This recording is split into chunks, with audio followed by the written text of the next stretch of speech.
Columbia Broadcasting System and its affiliated stations present Orson Welles and the Mercury Theater on the air in The War of the Worlds by H.G. Wells.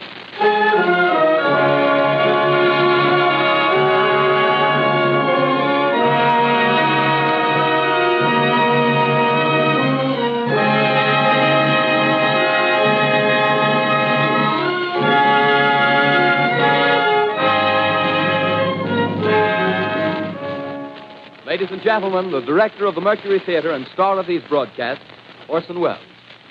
We know now that in the early years of the 20th century, this world was being watched closely by intelligences greater than man's, and yet as mortal as his own.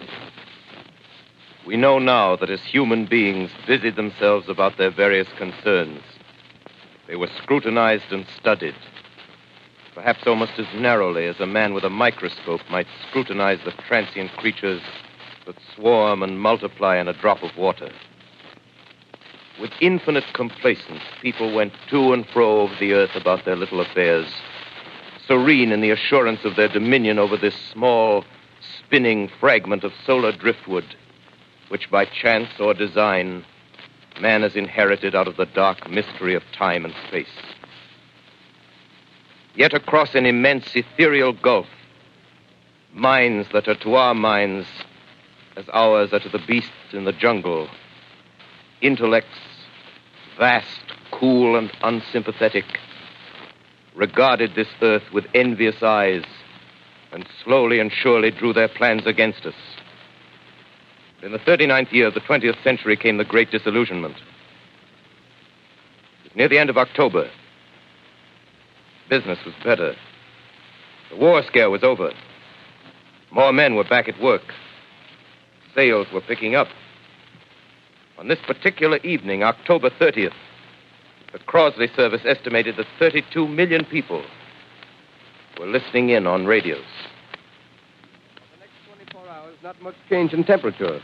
A slight atmospheric disturbance of undetermined origin is reported over Nova Scotia, causing a low-pressure area to move down rather rapidly over the northeastern states, bringing a forecast of rain accompanied by winds of light gale force. Maximum temperature 66, minimum 48. This weather report comes to you from the Government Weather Bureau. We take you now to the Meridian Room in the Hotel Park Plaza in downtown New York, where you will be entertained by the music of Raymond Raquello and his orchestra.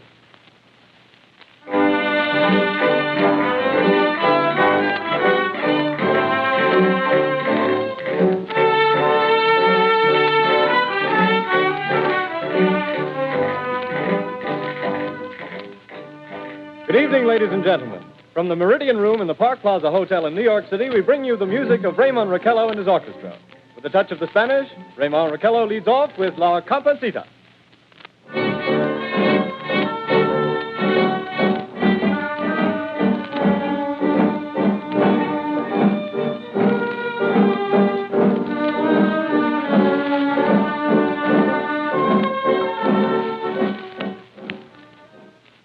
Ladies and gentlemen, we interrupt our program of dance music to bring you a special bulletin from the Intercontinental Radio News.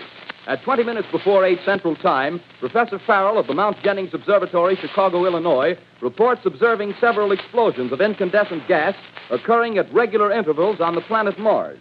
The spectroscope indicates the gas to be hydrogen and moving toward the Earth with enormous velocity. Professor Pearson of the observatory at Princeton confirms Farrell's observation and describes the phenomenon as, quote, like a jet of blue flame shot from a gun, unquote. We now return you to the music of Raymond Raquello, playing for you in the Meridian Room of the Park Plaza Hotel, situated in downtown New York.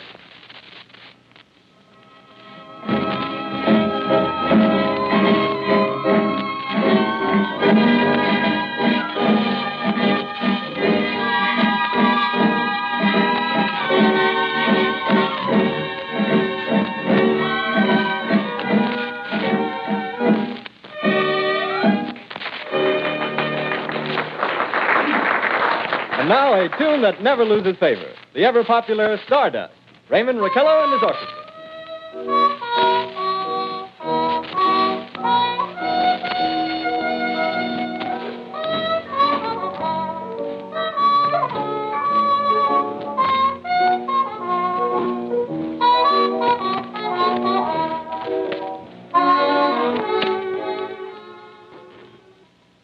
Ladies and gentlemen, following on the news given in our bulletin a moment ago, the Government Meteorological Bureau has requested the large observatories of the country to keep an astronomical watch on any further disturbances occurring on the planet Mars. Due to the unusual nature of this occurrence, we have arranged an interview with the noted astronomer, Professor Pearson, who will give us his views on this event. In a few moments, we will take you to the Princeton Observatory at Princeton, New Jersey. We return you until then to the music of Ramon Raquello and his orchestra.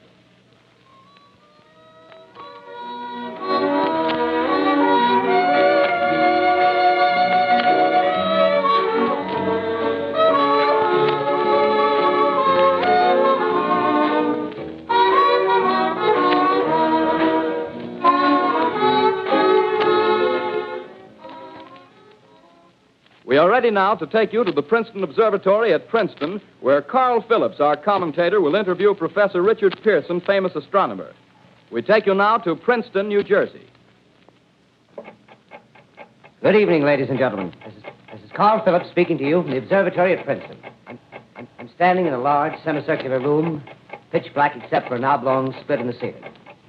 Through this opening, I can see a sprinkling of stars that cast a kind of frosty glow over the intricate mechanism of the huge telescope. The ticking sound you hear is the vibration of the clockwork. Professor Pearson stands directly above me on a small platform, peering through the giant lens. I'll ask you to be patient, ladies and gentlemen, during any delay that may arise during our interview. Besides the ceaseless watch of the heavens, Professor Pearson may be interrupted by telephone or other communications. During this period, he is in constant touch with the astronomical centers of the world. Professor, may I begin our questions? Any time, Mr. Phillips. Professor, would you please tell our radio audience exactly what you see as you observe the planet Mars through your telescope? Nothing unusual at the moment, Mr. Phillips. A red disk swimming in a blue sea. Transverse stripes across the disk. Quite distinct now because Mars happens to be at the point nearest the Earth, in opposition, as we call it. In your opinion, what do these transverse stripes signify, Professor Pearson? Not canals, I can assure you, Mr. Phillips. They... Although that's the popular conjecture of those who imagine Mars to be inhabited. From a scientific viewpoint, the stripes are merely the result of atmospheric conditions peculiar to the planet. Then you're quite convinced, as a scientist, that living intelligence as we know it does not exist on Mars? I should say the chances against it are 1,000 to 1. And yet, how do you account for these gas eruptions occurring on the surface of the planet at regular intervals? Phillips, I cannot account for it. By the way, Professor, for the benefit of our listeners, how far is Mars from the Earth? Approximately 40 million miles. Well, that seems a safe enough distance. Just a moment, ladies and gentlemen. Someone has just handed Professor Pearson a message. While he reads it, let me remind you that we are speaking to you from the observatory in Princeton, New Jersey, where we are interviewing the world-famous astronomer, Professor Pearson. One moment, please. Professor Pearson has passed me a message which he has just received. Professor, may I read the message to the listening audience? Certainly, Mr. Phillips. Ladies and gentlemen, I shall read you a wire addressed to Professor Pearson from Dr. Gray of the Natural History Museum, New York. Quote, 9:15 p.m. Eastern Standard Time. Seismograph registered shock of almost earthquake intensity occurring within a radius of 20 miles of Princeton. Please investigate. Signed, Lloyd Gray, Chief of Astronomical Division. Unquote. Professor Pearson, could this occurrence possibly have something to do with the disturbances observed on the planet Mars? Hardly, Mr. Phillips. This is probably a meteorite of unusual size, and its arrival at this particular time is merely a coincidence. However, we shall conduct a search as soon as daylight permits. Thank you, Professor.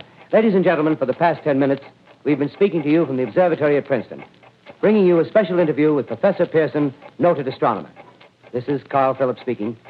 We are returning you now to our New York studio.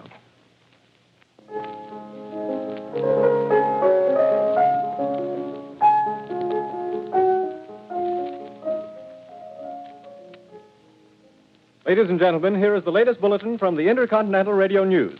Toronto, Canada.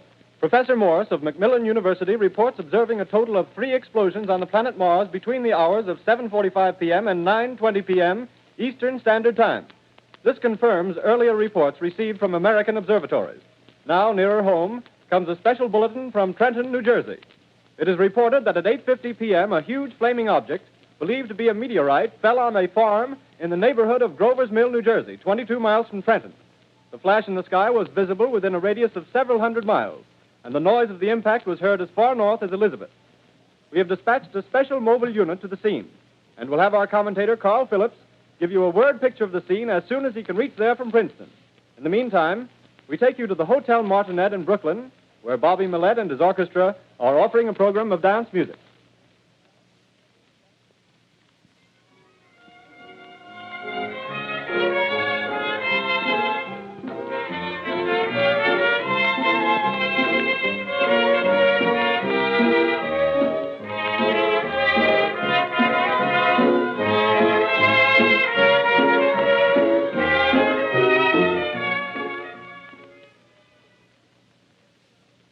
We take you now to Grover's Mill, New Jersey.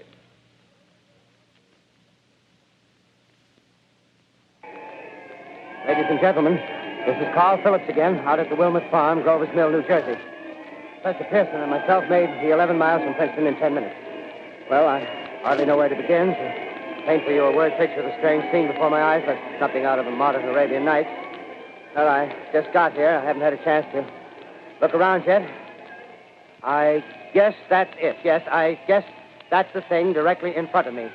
Half buried in a vast pit. Must have struck with terrific force. The ground is covered with splinters of a tree. It must have struck on its way down. But I can see the object itself doesn't look very much like a meteor.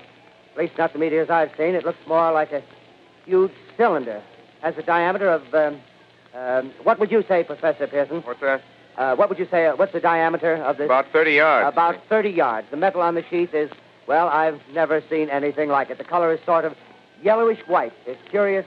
Spectators now are pressing close to the object in spite of the efforts of the police to keep them back. They're getting in front of my line of vision. Would you mind standing one side, please, while the police are pushing the crowd back?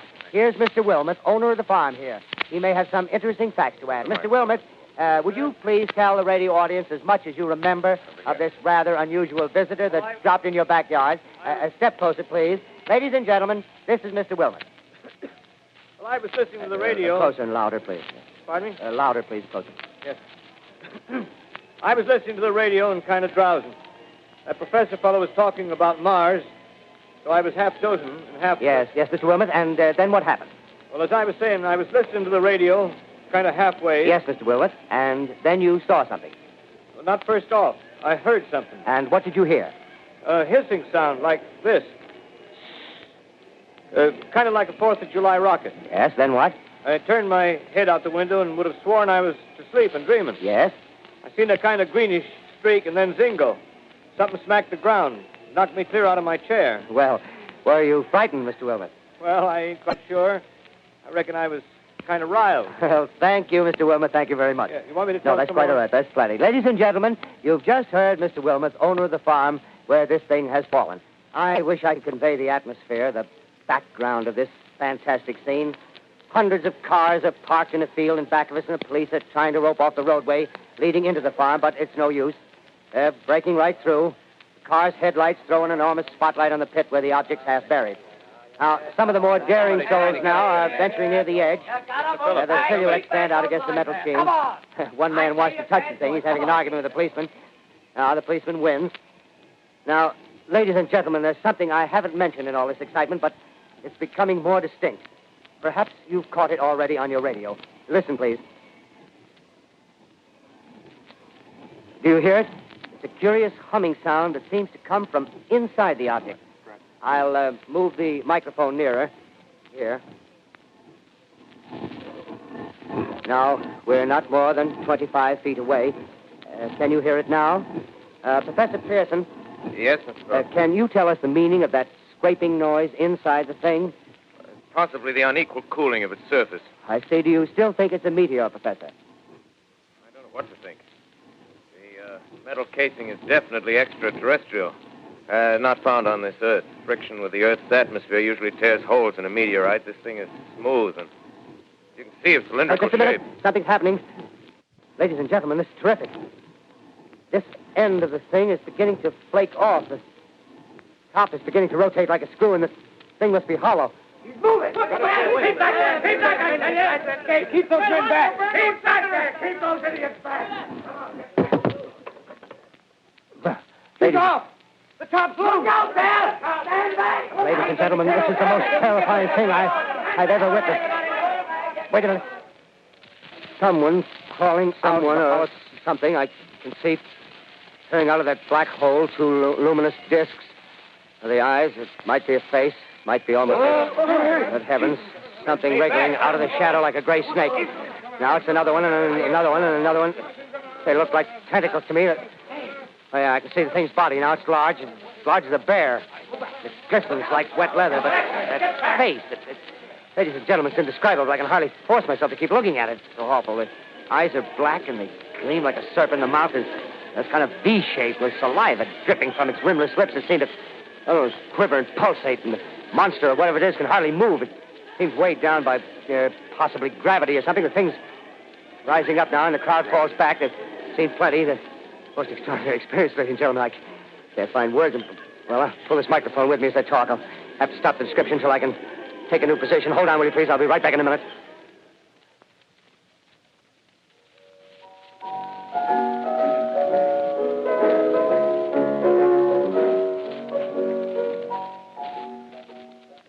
We are bringing you an eyewitness account of what's happening on the Wilmuth Farm, Grover's Mill, New Jersey.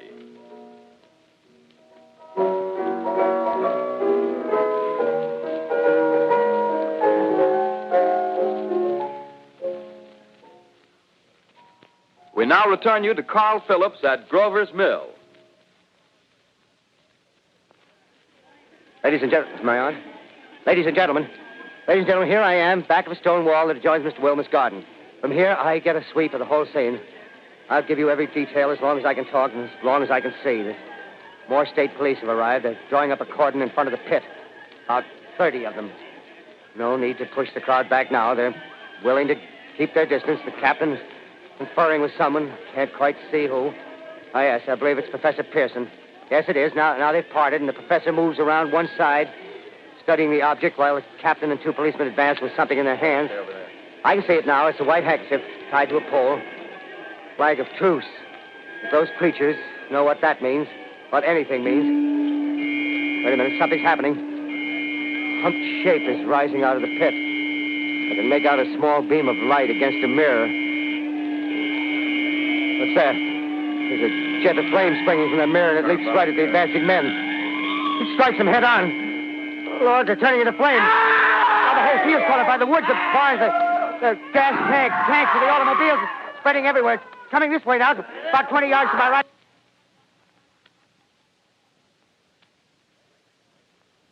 Ladies and gentlemen, due to circumstances beyond our control, we are unable to continue the broadcast from Grover's Mill.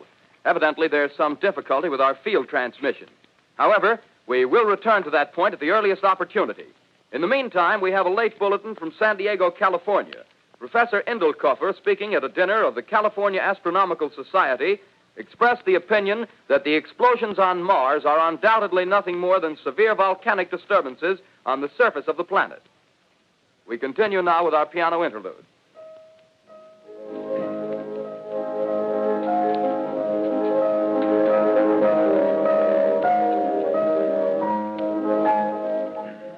Ladies and gentlemen, I've just been handed a message that came in from Grover's Mill by telephone. Just one moment, please. At least 40 people, including 6 state troopers, lie dead in a field east of the village of Grover's Mill, their bodies burned and distorted beyond all possible recognition. The next voice you hear will be that of Brigadier General Montgomery Smith, commander of the state militia at Trenton, New Jersey. I have been requested by the governor of New Jersey to place the counties of Mercer and Middlesex as far west as Princeton and east to Jamesburg under martial law. No one will be permitted to enter this area except by special pass issued by state or military authorities. 4 companies of state militia are proceeding from Trenton to Grover's Mill and will aid in the evacuation of homes within the range of military operations. Thank you. You have just been listening to General Montgomery Smith, commanding the state militia at Trenton. In the meantime, further details of the catastrophe at Grover's Mill are coming in. The strange creatures, after unleashing their deadly assault, crawled back in their pit and made no attempt to prevent the efforts of the firemen to recover the bodies and extinguish the fire. The combined fire departments of Mercer County are fighting the flames which menace the entire countryside. We have been unable to establish any contact with our mobile unit at Grover's Mill. but we hope to be able to return you there at the earliest possible moment. In the meantime, we take you to... Just one moment, please. Ladies and gentlemen, I have just been informed that we have finally established communication with an eyewitness of the tragedy. Professor Pearson has been located at a farmhouse near Grover's Mill, where he has established an emergency observation post. As a scientist, he will give you his explanation of the calamity. The next voice you hear will be that of Professor Pearson, brought to you by direct wire. Professor Pearson. Of the creatures in the rocket cylinder at Grover's Mill, I can give you no authoritative information, either as to their nature, their origin, or their purposes here on Earth. Of their destructive instrument, I might venture some conjectural explanation. For want of a better term, I shall refer to the mysterious weapon as a heat ray. It's all too evident that these creatures have scientific knowledge far in advance of our own. It's my guess that in some way they are able to generate an intense heat in a chamber of practically absolute non-conductivity. This intense heat they project in a parallel beam against any object they choose by means of a polished parabolic mirror of unknown composition, much as the mirror of a lighthouse projects a beam of light. That is my conjecture of the origin of the heat ray. Thank you, Professor Pearson. Ladies and gentlemen, here is a bulletin from Trenton. It is a brief statement informing us that the charred body of Carl Phillips has been identified in a Trenton hospital. Now, here's another bulletin from Washington, D.C. The Office of the Director of the National Red Cross reports 10 units of Red Cross emergency workers have been assigned to the headquarters of the state militia, stationed outside of Grover's Mill, New Jersey. Here's a bulletin from State Police, Princeton Junction. The fires at Grover's Mill and vicinity are now under control. Scouts report all quiet in the pit, and there is no sign of life appearing from the mouth of the cylinder. Now, ladies and gentlemen, we have a special statement from Mr. Harry McDonald, Vice President in charge of operations. We have received a request from the State Militia of Trenton to place at their disposal our entire broadcasting facilities. In view of the gravity of the situation, and believing that radio has a responsibility to serve in the public interest at all times, we are turning over our facilities to the State Militia at Trenton. We take you now to the field headquarters of the state militia near Grover's Mill, New Jersey. This is Captain Lansing of the Signal Corps, attached to the state militia, now engaged in military operations in the vicinity of Grover's Mill. Situation arising from the reported presence of certain individuals of unidentified nature is now under complete control. The cylindrical object, which lies in a pit directly below our position, surrounded on all sides by 8 battalions of infantry, without heavy field pieces, but adequately armed with rifles and machine guns. All cause for alarm, if such cause ever existed, is now entirely unjustified. Things, whatever they are, do not even venture to poke their heads above the pit. I can see their hiding place plainly in the glare of the searchlights here. With all their reported resources, these creatures can scarcely stand up against heavy machine gun fire. Anyway, it's an interesting outing for the troops. I can make out their khaki uniforms crossing back and forth in front of the lights. Looks almost like a real war. There appears to be some slight smoke in the woods bordering the Millstone River, probably fire started by campers. Well, we ought to see some action soon. One of the companies is deploying on the left flank. A quick thrust and it'll all be over. Now, wait a minute. I see something on top of the cylinder. No, it's nothing but a shadow. Now the troops are on the edge of the Wilmot Farm. 7,000 armed men closing in on an old metal tube. A tub, rather. Well, wait, that wasn't a shadow. It's something moving. Solid metal, kind of a shield-like affair rising up out of the cylinder. It's going higher and higher. What? It's standing on legs, actually rearing up on a sort of metal framework. Now it's reaching above the trees, and the searchlights are on it. Hold on.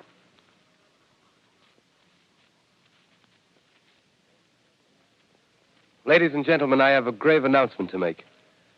Incredible as it may seem, both the observations of science and the evidence of our eyes lead to the inescapable assumption that those strange beings who landed in the Jersey farmlands tonight are the vanguard of an invading army from the planet Mars.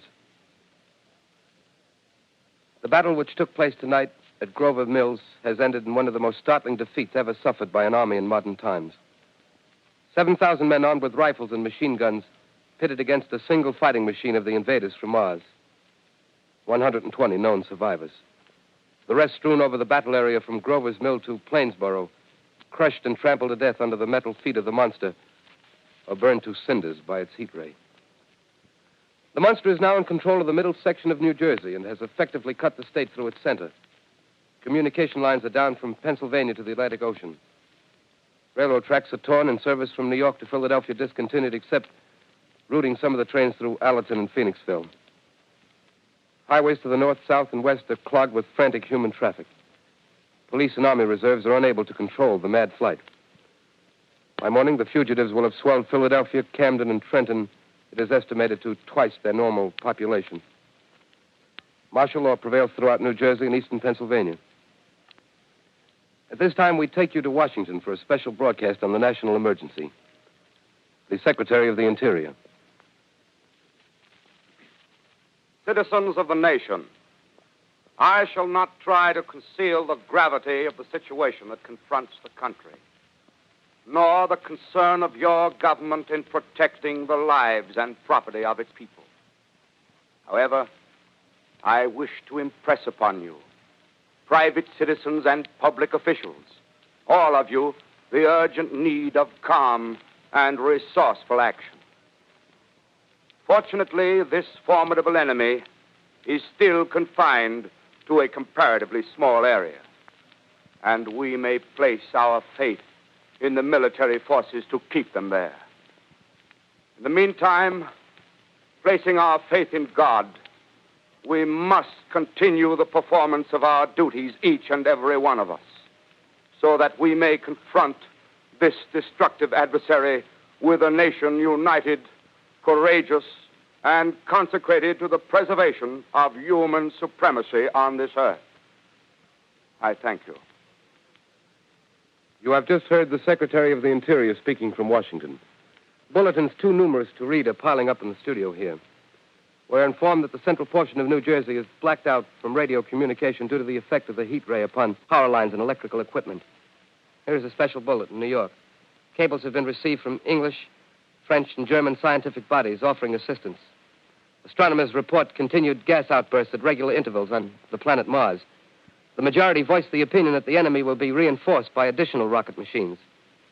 There have been several attempts made to locate Professor Pearson of Princeton, who has observed Martians at close range.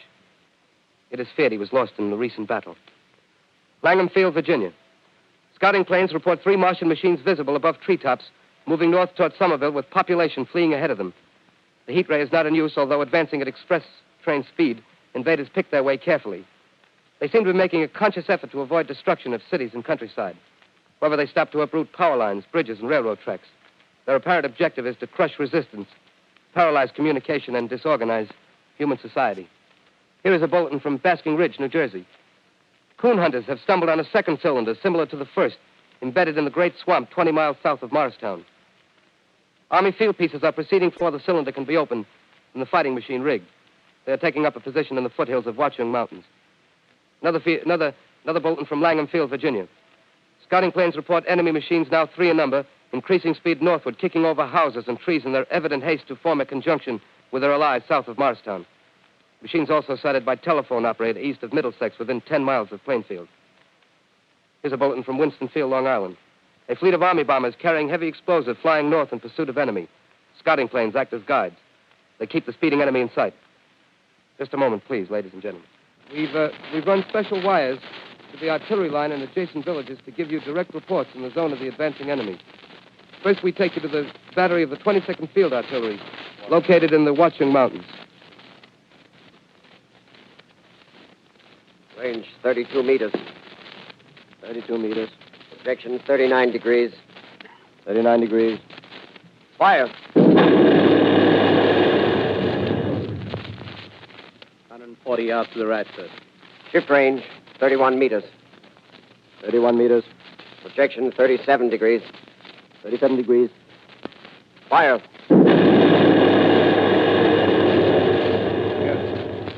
Hit, sir. Got the tripod of one of them. They've stopped. The others are trying to repair it. Quick, get the range.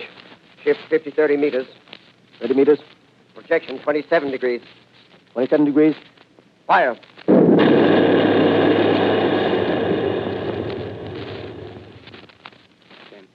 Van, sir. Letting off a smoke. What is it? Black smoke, sir. Moving this way. Lying close to the ground. Moving fast. Put on gas masks. Get ready to fire. Shift to 24 meters. 24 meters. Projection 24 degrees. 24 degrees. Fire.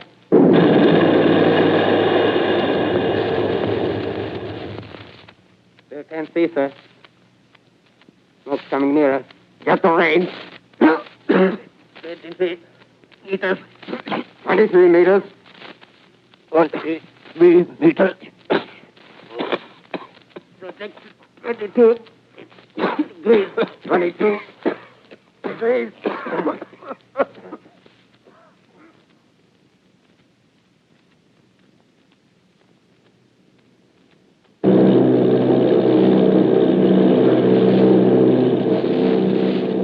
Army bombing plane V-843 off Bayonne, New Jersey. Lieutenant Vogt, commanding 8 bombers, reporting to Commander Fairfax, Langham Field. This is Vogt reporting to Commander Fairfax, Langham Field. Enemy tripod machines now in sight. Reinforced by 3 machines from the Morristown cylinder. 6 altogether. 1 machine partially crippled. Believed hit by shell from Army gun in Watchung Mountains. Guns now appear silent.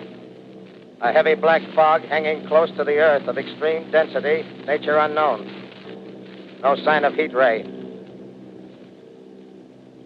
Enemy now turns east, crossing Passaic River into the Jersey marshes. Another straddles the Pulaski Skyway. Evident objective is New York City. They're pushing down a high-tension power station. The machines are close together now, and we're ready to attack. Planes circling, ready to strike. 1,000 yards, and we'll be over the first.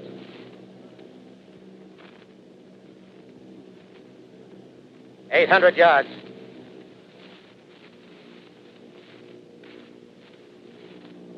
$600.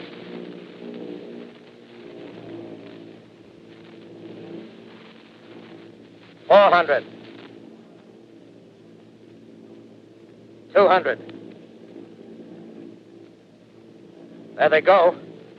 The giant arm raised. Green flash. They're spraying us with flame. 2,000 feet. Engines are giving out. No chance to release bombs. Only one thing left. Drop on them, plane and all. We're diving on the first one.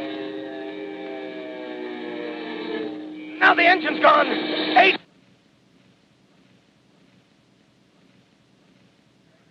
This is Bayonne, New Jersey, calling Langham Field. This is Bayonne, New Jersey, calling Langham Field. Come in, please. This is Langham Field.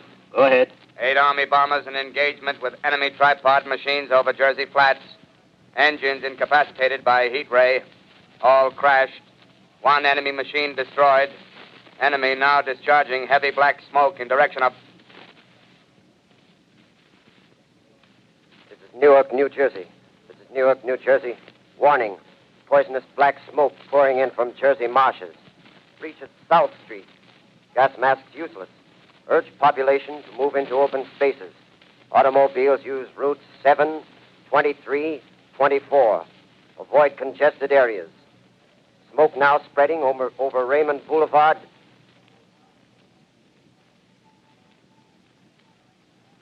X2L calling CQ, 2X2L calling CQ, 2X2L calling 8X3R. Come in, please. This is 8X3R coming back at 2X2L. How's reception? How's reception? K, please. Where are you, 8X3R? What's the matter? Where are you?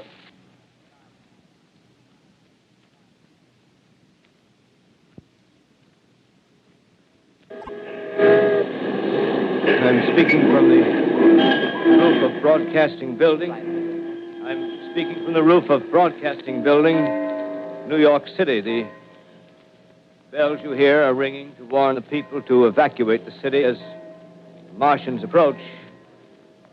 Estimated in the last 2 hours, 3 million people have moved out along the roads to the north. Hutchison River Parkway still kept open for motor traffic. The void bridges to Long Island hopelessly jammed.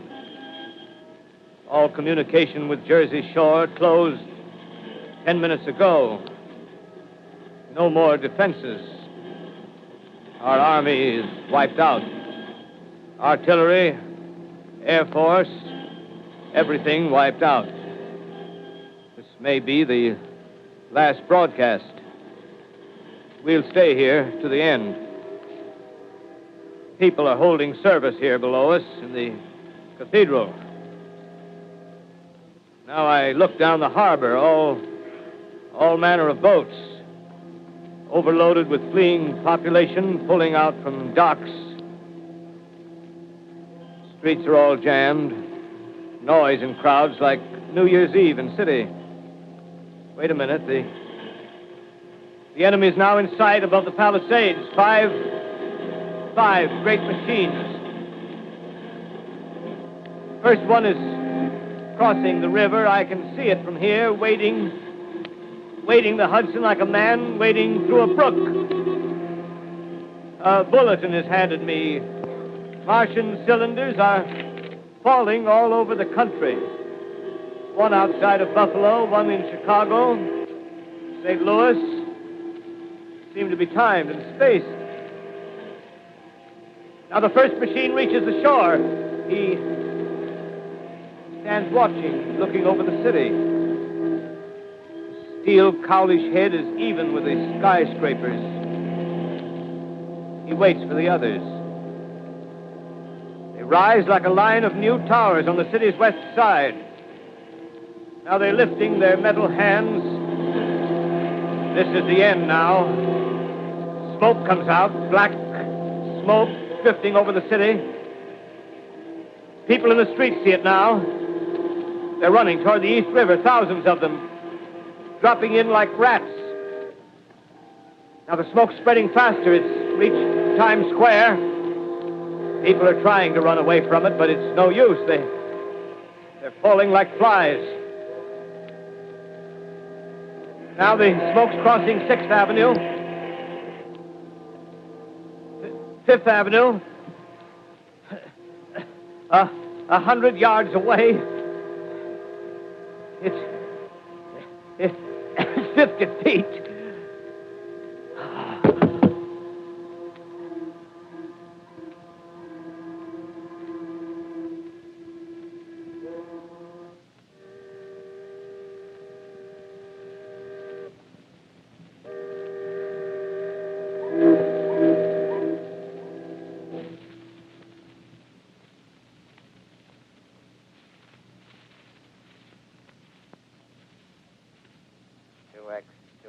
Calling CQ. 2X2L calling CQ. 2X2L calling CQ, New York.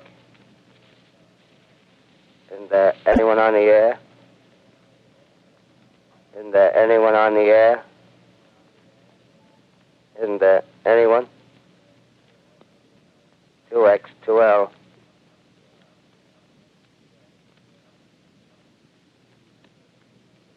You are listening to a CBS presentation of Orson Welles and the Mercury Theater on the Air in an original dramatization of The War of the Worlds by H.G. Wells.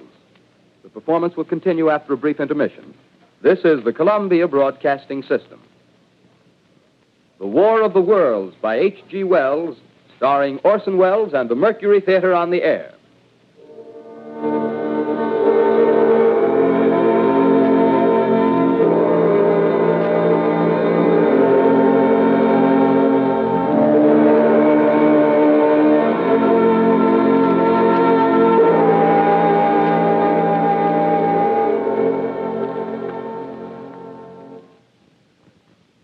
I set down these notes on paper.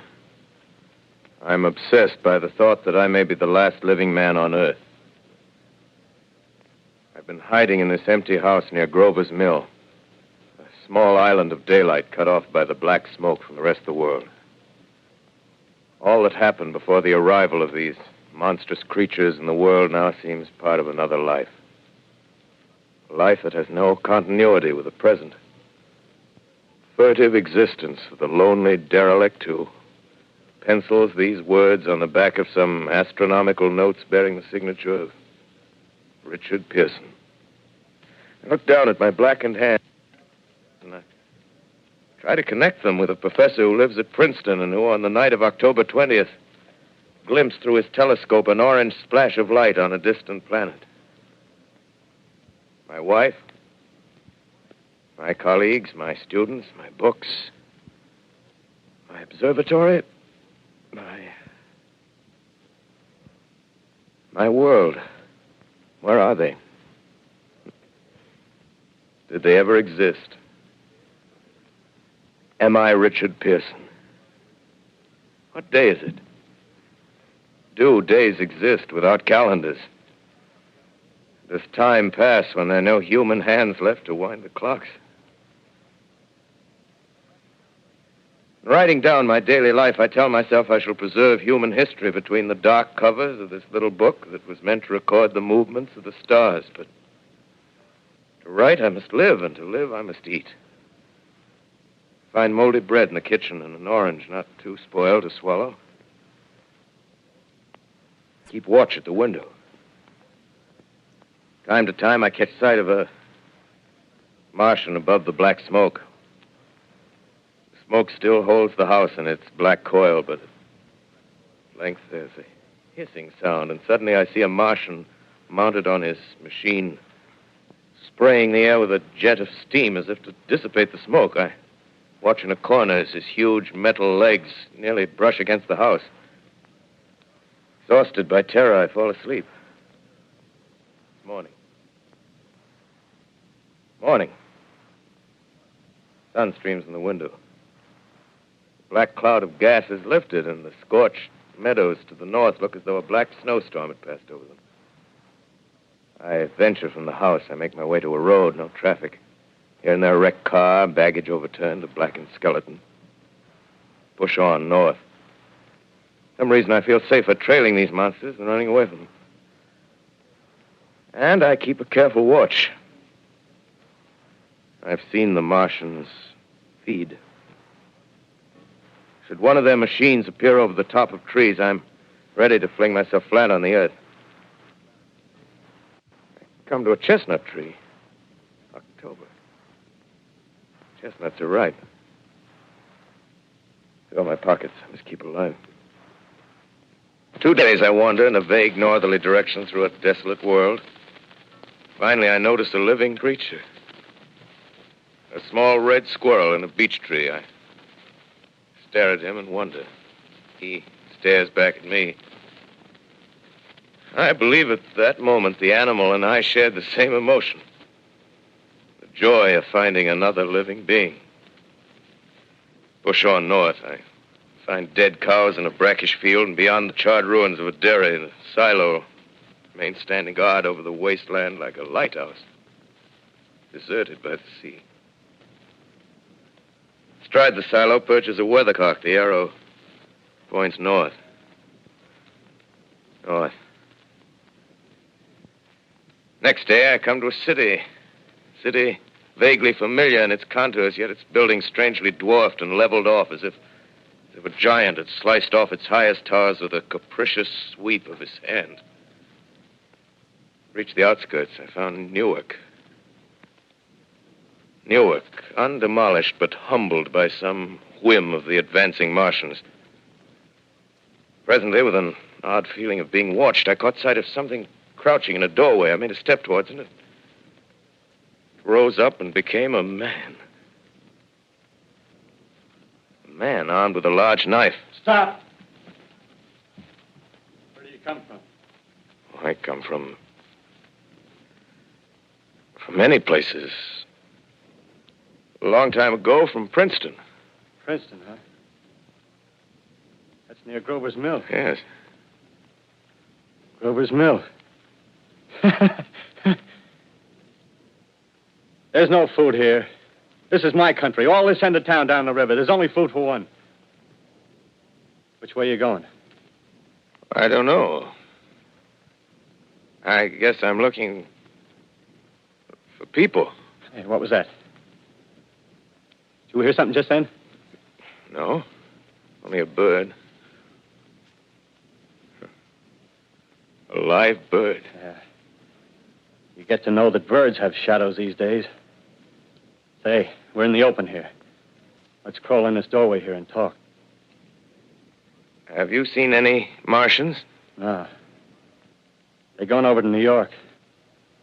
Tonight, the sky's alive with their lights, just as if people were still living in it. By daylight, you can't see them. 5 days ago, a couple of them carried something big across the flats from the airport. I think they're learning how to fly. Fly? Yeah, fly. Then it's all over with humanity. Stranger, there's still you and I. 2 of us left. Yeah. They got themselves in solid. They wrecked the greatest country in the world. Those green stars, they're probably falling somewhere every night. They've only lost 1 machine. There isn't anything to do. We're done. We're licked. Where were you? You're in a uniform. Yeah, what's left of it. I was in the militia. National Guard. That's good. There wasn't any war. Any more than there's war between men and ants. Yes, but we're eatable ants. I found that out. What'll they do to us? I thought it all out. Right now, we're caught as we're wanted. A Martian only has to go a few miles to get a crowd on the run. But they won't keep on doing that. They'll begin catching us systematic, like keeping the best and storing us in cages and things. They haven't begun on us yet. Not begun? Not begun. All that's happened so far is because we don't have sense enough to keep quiet. Bothering them with guns and such stuff and losing our heads and rushing off in crowds. No, instead of our rushing around blind, we got to fix ourselves up according to the way things are now. Cities, nations, civilization, progress. Yes, but if that's so, what is there to live for? Well, there won't be any more concerts for 1,000,000 years or so, and no nice little dinners at restaurants. If it's amusement you're after, I guess the game's up. What is there left? Life, that's what. I want to live. Yeah, and so do you. We're not going to be exterminated. And I don't mean to be caught either. Tamed and fattened and bred like an ox. What are you going to do? I'm going on. Right under their feet. I got a plan. We men, as men, we're finished. We don't know enough. We got to learn plenty before we get a chance. We've got to live and keep free while we learn, see? I've thought it all out, see? Well, tell me the rest. Well, it isn't all of us that are made for wild beasts. That's what it got to be. That's why I watched you. Watched you. All those little office workers that used to live in these houses. They be no good. They haven't any stuff in them. They used to run off to work. I've seen hundreds of them running to catch their commuter's train in the morning, afraid they'd get canned if they didn't. Running back at night, afraid they wouldn't be in time for dinner. Lives insured and a little invested in case of accidents. Yeah, and on Sundays, worried about the hereafter. Well, the Martians, they'll be a godsend for those guys. Nice, roomy cages, good food, careful breeding, no worries. Yeah, after a week or so of chasing around the fields on empty stomachs, they'll come and be glad to be caught. You've thought it all out, haven't you? Sure, you bet I have. That isn't all. These Martians are going to make pets of some of them. Train them to do tricks. Who knows, get sentimental over the pet boy who grew up and had to be killed. Yeah, and some maybe, they'll train to hunt us. Oh, no, it's impossible. Human Yes, beings. they will. There's men who do it gladly. If one of them ever comes after me, by... In the meantime, you and I and others like us, where are we to live when the Martians own the Earth? I got it all figured out. We'll live underground. I've been thinking about the sewers. Under New York, there are miles and miles of them. The main ones, they're big enough for anybody. Then there's cellars, vaults, underground storerooms, railway tunnels, subways. You begin to see, huh? We'll get a bunch of strong men together. No weaklings. That rubbish, out. As you meant me to go. All right. Give you a chance, didn't I? Won't quarrel about that. Go on. Well, we got to make safe places for us to stay in, see? Get all the books we can. Science books. That's where men like you come in, see? We raid the museums, We'll even spy on the Martians. May not be so much we have to learn before... Listen. Just imagine this. 4 or 5 of their own fighting machines suddenly start off. Heat rays right and left. Not a Martian in them. Not a Martian in them, see? But men. Men who've learned the way how. May even be in our time. Gee. Imagine having one of them lovely things with its heat ray wide and free. We'd turn it on Martians. We'd turn it on men. We'd bring everybody down on their knees. That's your plan. Yeah. You, me, a few more of us. We'd own the world. I see. Hey. Hey, what's the matter? Where are you going? Not to your world. Bye, stranger. Well, after parting with the artilleryman, I came at last to the Holland Tunnel, entered that silent tube, anxious to know the fate of the great city on the other side of the Hudson. Cautiously, I came out of the tunnel and made my way up Canal Street.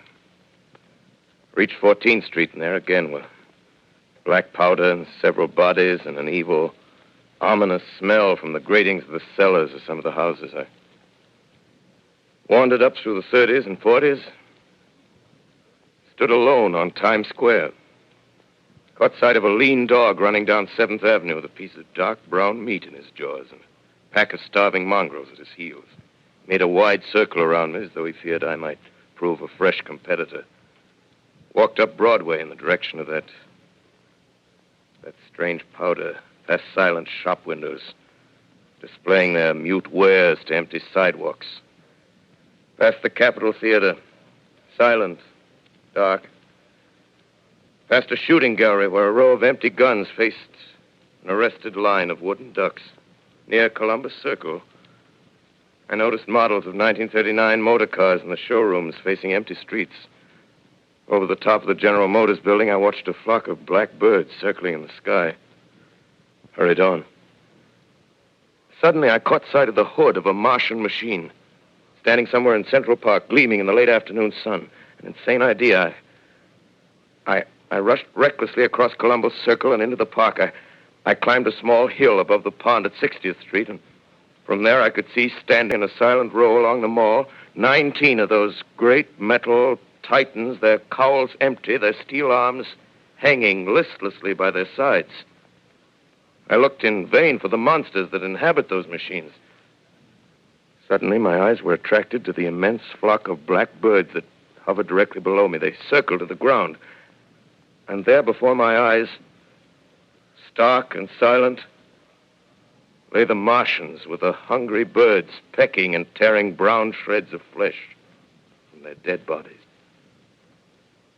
Later, when their bodies were examined in laboratories, it was found that they were killed by the putrefactive and disease bacteria against which their systems were unprepared.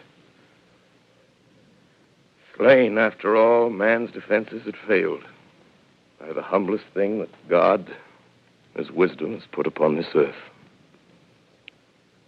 Before the cylinder fell, there was a general persuasion that through all the deep of space, no life existed beyond the petty surface of our minute sphere. Now we see further.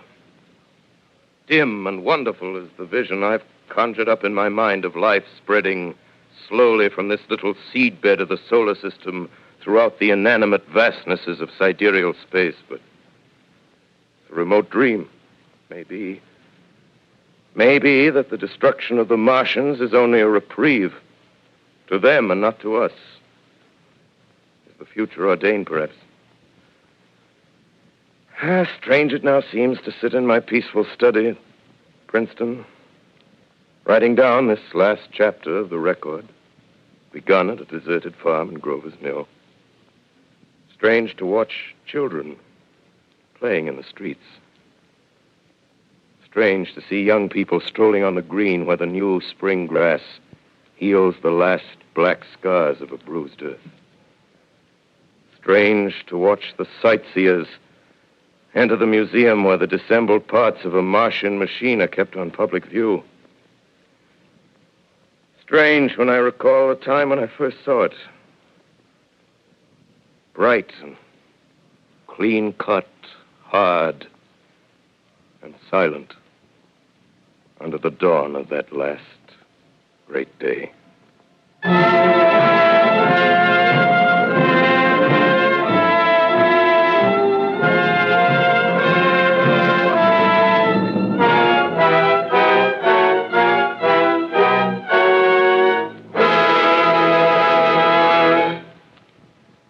This is Orson Welles, ladies and gentlemen, out of character to assure you that the War of the Worlds has no further significance than as the holiday offering it was intended to be.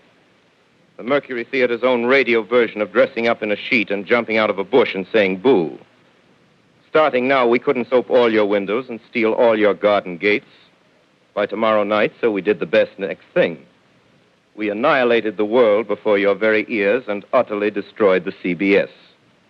You will be relieved, I hope, to learn that we didn't mean it and that both institutions are still open for business. So goodbye, everybody, and remember, please, for the next day or so, the terrible lesson you learned tonight. That grinning, glowing, globular invader of your living room is an inhabitant of the pumpkin patch, and if your doorbell rings and nobody's there, that was no Martian. It's Halloween.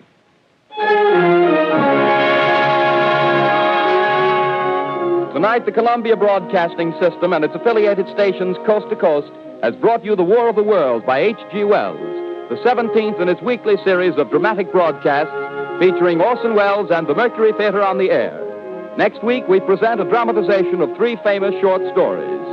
This is the Columbia Broadcasting System.